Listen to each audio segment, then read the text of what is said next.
La ira de Dios. Mamá entró en nuestro cuarto la primera noche, andando rígida y mecánicamente, como si le doliese cada movimiento que hacía. Su bello rostro aparecía pálido y hinchado. Sus ojos hinchados estaban enrojecidos. A los 33 años de edad, alguien la había humillado tanto que no conseguía mirarnos a los ojos. Con aire derrotado, abandonado, humillado, estaba en el centro del cuarto como un niño a quien han castigado brutalmente. Sin pensar en nada, los gemelos corrieron hacia ella. La abrazaron entusiásmicamente las piernas, riendo, llorando y gritando llenos de felicidad. Mamá, mamá, ¿dónde has estado? Chris y yo fuimos indecisos a abrazarla. Se podría haber pensado que había pasado una década de domingos y no solamente un miércoles, pero ella era el símbolo de nuestra esperanza, nuestra realidad, nuestra línea de comunicación con el mundo exterior. ¿La besaríamos demasiado? ¿Fue el dolor o el abandono de sus obligaciones lo que le hizo estremecerse ante nuestros brazos ávidos, hambrientos, apretados?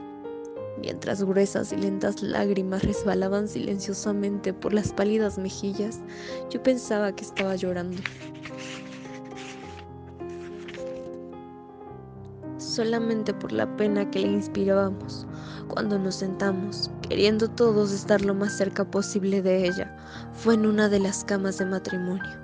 Ella levantó a los gemelos y se los puso en el regazo, de modo que Chris y yo pudimos sentarnos muy cerca de ella, a su lado. Nos miró con detenimiento, elogiándonos por nuestra reluciente limpieza y sonrió, porque yo le había puesto una cinta verde a Carrie en el pelo, para que hiciera juego con las rayas verdes de su vestido. Se puso a hablar y su voz sonaba ronca como si hubiera cogido un resfriado o como si la rana de la fábula se le hubiese metido en la garganta. Y ahora decidme la verdad, ¿qué tal fue todo hoy? El rostro rojizo de Cory se contrajo con un gesto de irritación y mal humor, contestando que el día no había ido bien en absoluto. Carrie vertió su silencioso resentimiento con palabras. Katy y Chris son malos, gritó, y su voz no era un dulce gorgotear de pájaro. Nos obligan a quedarnos aquí dentro, encerrados el día entero. No nos gusta estar aquí adentro. No nos gusta este sitio grande y sucio que nos dijeron que era bonito. Mamá, no es bonito. Turbada y con expresión dolida, mamá trató de consolar a Carrie, diciendo a los gemelos que las circunstancias eran ahora distintas y que ahora tendrían que obedecer a sus hermanos mayores, pensar que eran como sus padres y hacer caso de lo que les dijéramos. No, no, chilló aquella furia de rostro enrojecido cada vez más furiosa. Aquí no nos gusta nada estar. Queremos ir al jardín. Aquí está oscuro. No queremos a Chris y a Katie. Mamá, queremos que estés tú con nosotros. Llévanos a casa. Sácanos de aquí. Carrie daba manotazos a mamá, a Chris, chillando lo mucho que quería estar en casa mientras mamá seguía allí sentada sin defenderse, aparentemente sin oír nada y sin saber cómo resolver aquella situación, dominada por una criatura de 5 años. Cuanto menos oía mamá lo que pasaba alrededor de ella, tanto más alto chillaba Carrie. Yo me tapé las orejas. Corny, ordenó la abuela, haz el favor de decir a esta niña que se calle ahora mismo. Yo no daba cuenta, con solo mirar aquel rostro frío y como de piedra, de que ella sabía lo que debía hacer para callar a Carrie, y sin tardanza alguna, a pesar de todo, sentado en la otra rodilla de mamá vi un niño pequeño cuyos ojos se abrían de par en par mirando a la alta abuela, a alguien que osaba amenazar a su hermanita gemela, la cual se había bajado de un salto del regazo de mamá y ahora estaba en el pie ante la abuela, abriendo las piernas para erguirse mejor. Carrie echó hacia atrás la cabeza, abrió su boquita de rosa y se puso a berrear de veras, como una cantante de ópera que reserva su mejor voz para el aria final. Sus gritos de antes parecían los maullidos débiles de una gatita. Los que teníamos ahora delante eran una tigresa y rabiosa, Dios mío. De verdad que me quedé impresionada, aterrada de lo que iría a pasar ahora. La abuela cogió a Carrie por el pelo, levantándola lo bastante para hacer que Cory se bajase de un salto del regazo de mamá. Rápido como un gato saltó contra la abuela, más rápido que un abrir y cerrar de ojos. Corrió a morderle la pierna. Ella le miró desde su altura y luego se lo quitó de encima con un movimiento como si fuera un perrito pequeño y molesto. Pero el mordisco consiguió que soltase el pelo de Carrie. la cual cayó al suelo y enseguida se puso de pie y dio una rápida patada que casi le acertó de lleno a la abuela. Para no ser menos que su hermana gemela, Cory levantó su zapatito blanco, apuntó cuidadosamente y dio una patada en la pierna de la abuela con toda fuerza. Entretanto, Carrie fue corriendo a un rincón, donde se sentó en el suelo chillando como una descosida. Ciertamente era una escena digna de ser recordada y escrita.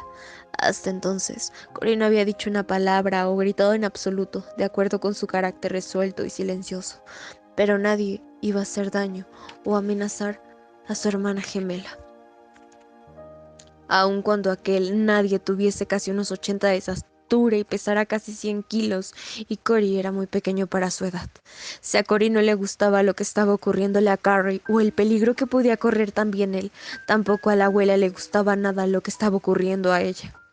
Echó una mirada asesina a aquel rostro pequeño, retador y airado, que alzaba la vista hacia ella esperando que se amedrentara, que dejara de mirarla con expresión colérica en los ojos azules, pero él seguía allí, decidido, ante ella, desafiándola y retándola al ataque.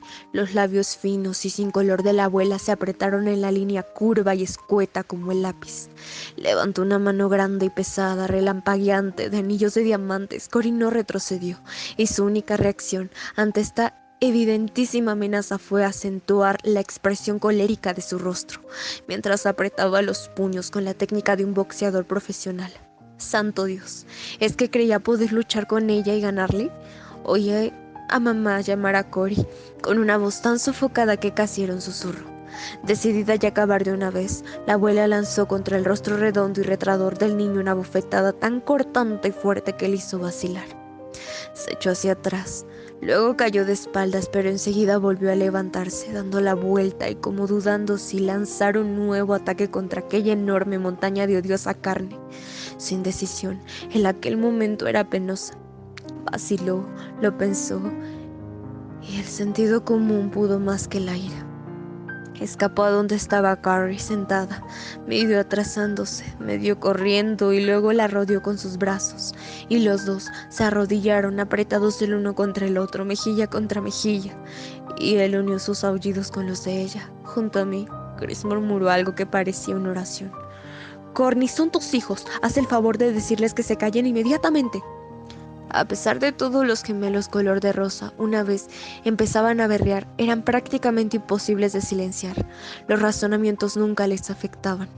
Lo único que oían era su propio terror, y como juguetes mecánicos solo se detenían cuando ya no les quedaba cuerda, es decir, cuando estaban completamente exhaustos.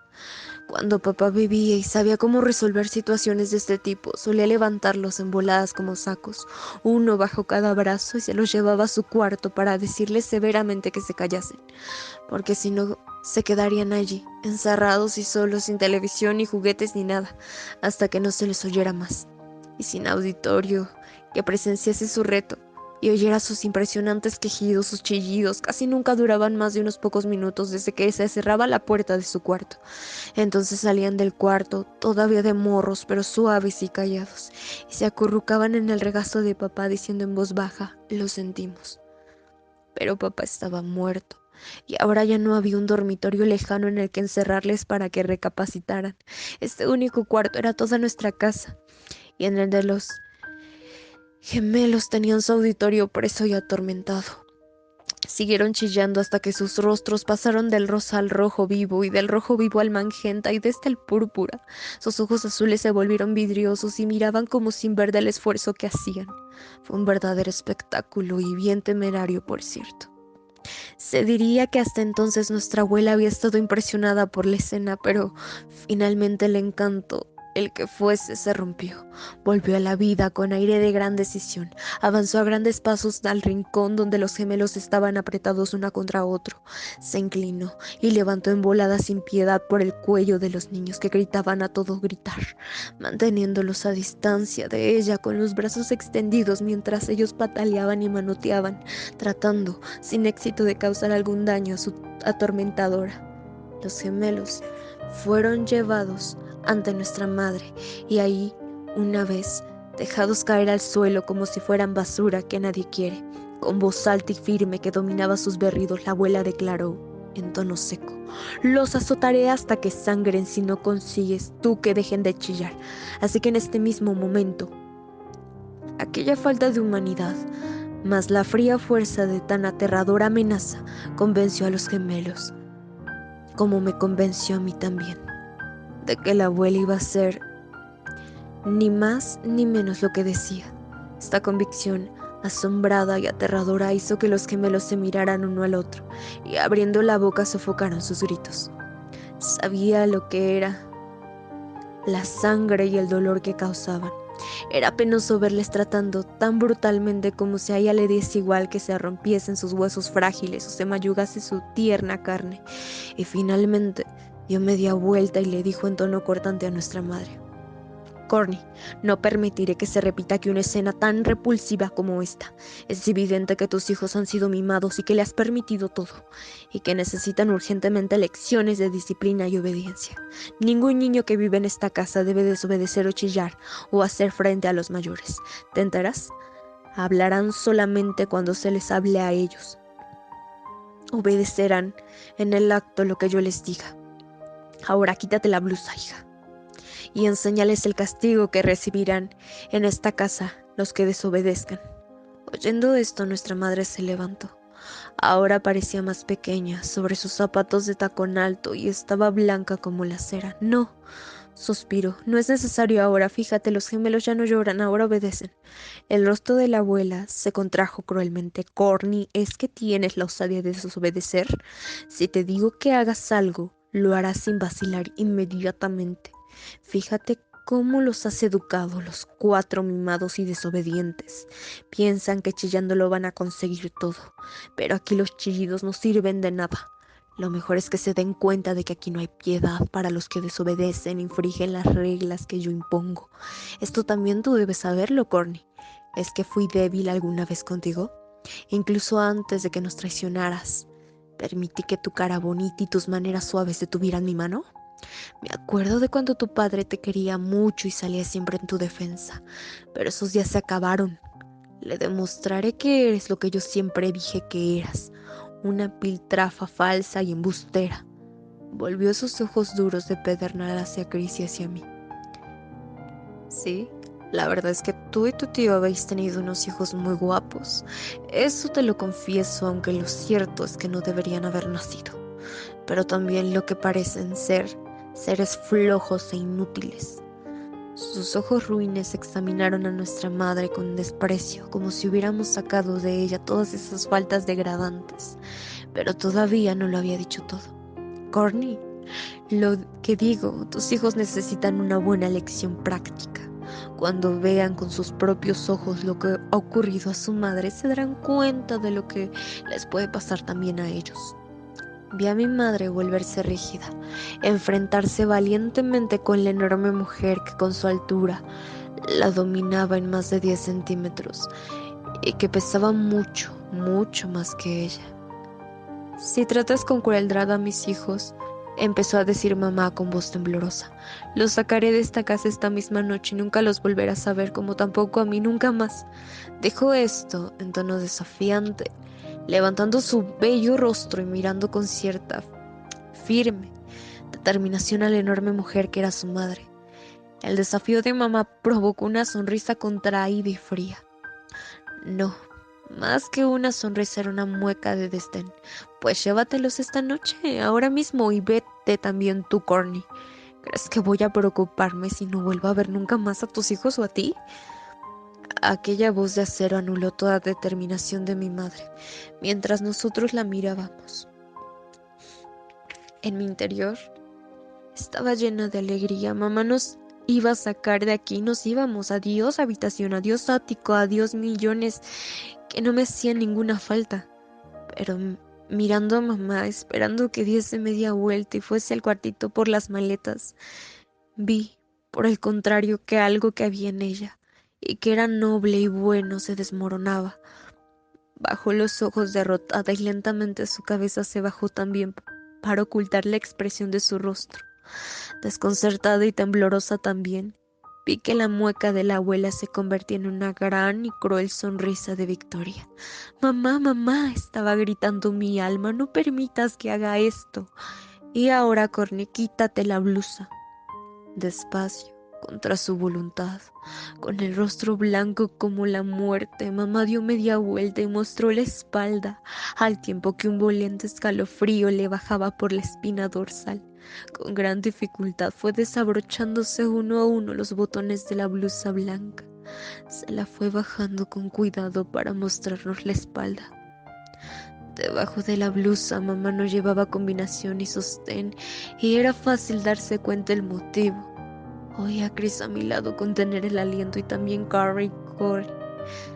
Tenían que estar mirando porque sus gemidos llegaron a mis oídos. Y entonces me di cuenta por qué había encontrado mamá en nuestro cuarto andando con tanta rigidez y con los ojos enrojecidos de llorar. Tenía la espalda cubierta de ronchas largas de un rojo violento que corrían desde el cuello hasta la cintura, donde se ajustaba su falda azul. Algunas de las ronchas más hinchadas estaban cubiertas de sangre reseca.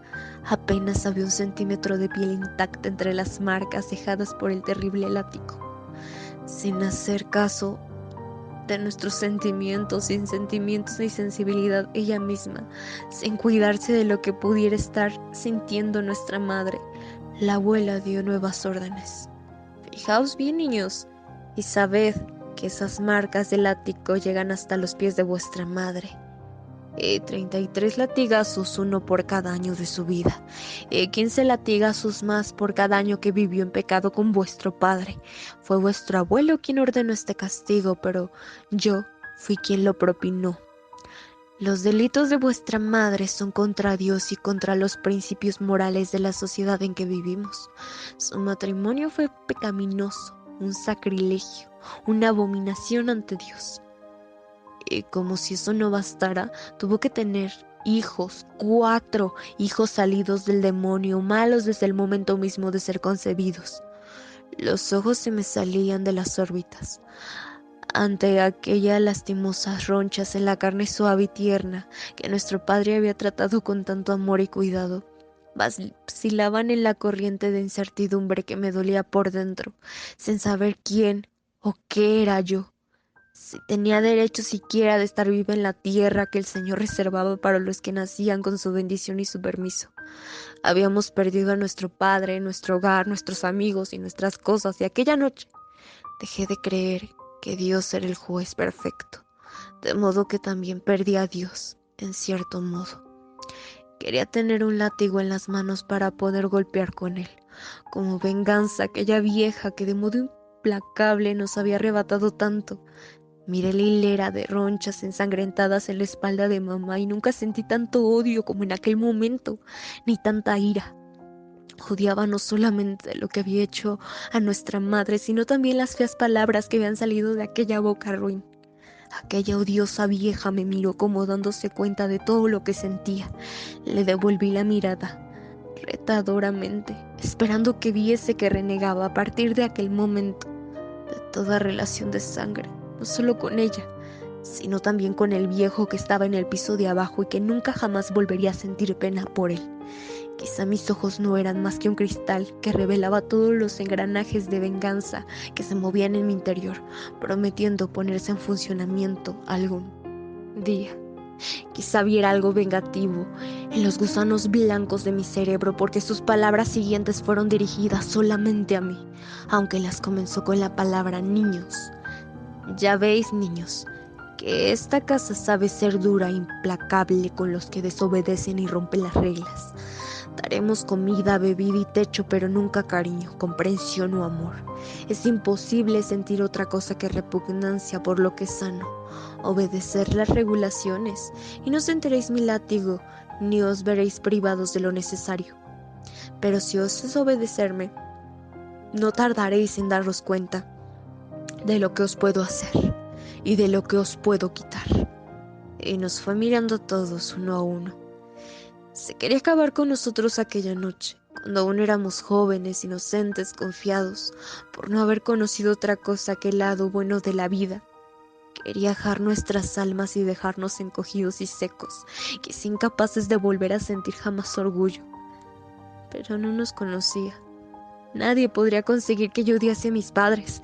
Nadie iba a tener poder de mi vida y muerte sobre mí, por lo menos mientras yo estuviera viva y pudiera responder. Lancé una rápida mirada a Chris, también él estaba mirándola, sus ojos la examinaban de pies a cabeza, a pesar de su altura, pensando cómo podría contraatacar si le atacase, pero tendría que convertirse en un hombre antes de poder luchar con gente como la abuela. A pesar de todo tenía los puños cerrados y bien apretados contra los costados. Su deseo de contener había convertido sus labios en una línea tan fina y dura como los de la abuela, solo sus ojos eran fríos, duros como el hielo. De todos nosotros, Chris era el que más quería a nuestra madre. La había colocado sobre un alto pedestal de perfección, considerándola la mujer más querida, dulce y comprensiva del mundo. Ya me había dicho que, en cuanto creciese, se casaría con una mujer que fuese como nuestra madre. Y a pesar de todo, no podía hacer otra cosa que mirar a la abuela con ira recontrada. Era demasiado pequeño para poder hacer más. La abuela nos dirigió a todos una última, larga y despreciada mirada. Luego dejó bruscamente la llave de la puerta en la mano de mamá y salió de la habitación. Había una pregunta que dominaba, alta como el cielo a todas las demás. ¿Por qué? ¿Por qué nos había traído a esta casa? Esto no era un refugio seguro, un asilo, un santuario. Ciertamente mamá tenía que saber a dónde nos traía. Y sin embargo, habíamos venido aquí con ella en plena noche. ¿Por qué?